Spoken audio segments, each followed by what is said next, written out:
برادران اسلام،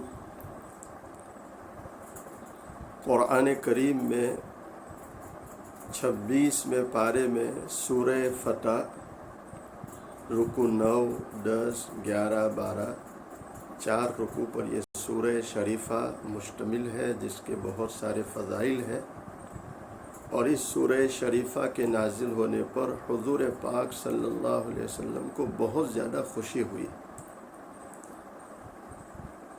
علامہ انور شاہ کشمیری رحمۃ اللہ علیہ، جن کی ذات گرامی سے، آپ کے مقام و مرتبت سے علماء، طلباء اور امت کے صلحاء واقف ہے، کتنے بڑے انسان تھے۔ بعض غیر مسلم جب ایمان میں داخل ہوئے اور ان کو پوچھا گیا کہ آپ نے علامہ کے ہاتھوں اسلام کیوں قبول کیا، تو ان کا جواب یہ تھا کہ جب ہم نے اس شخص کا چہرہ دیکھا تو دل سے آواز آ رہی تھی کہ یہ کسی جھوٹے انسان کا چہرہ نہیں ہو سکتا۔ آپ حجت الاسلام تھے اور دارالعلوم دیوبند کا چلتا پھرتا کتب خانہ مانا گیا، بہت اونچا آپ کا مقام تھا۔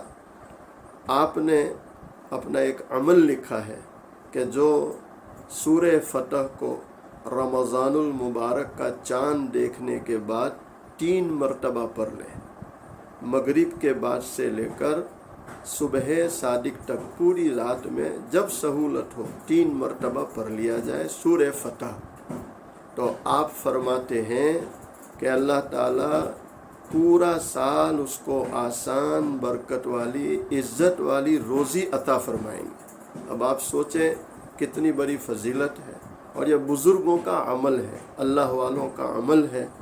ہم ایروں غیروں کی باتوں پر بھی عمل کرتے ہیں تو یہ تو اللہ کے ولی ہے، حجت الاسلام ہے۔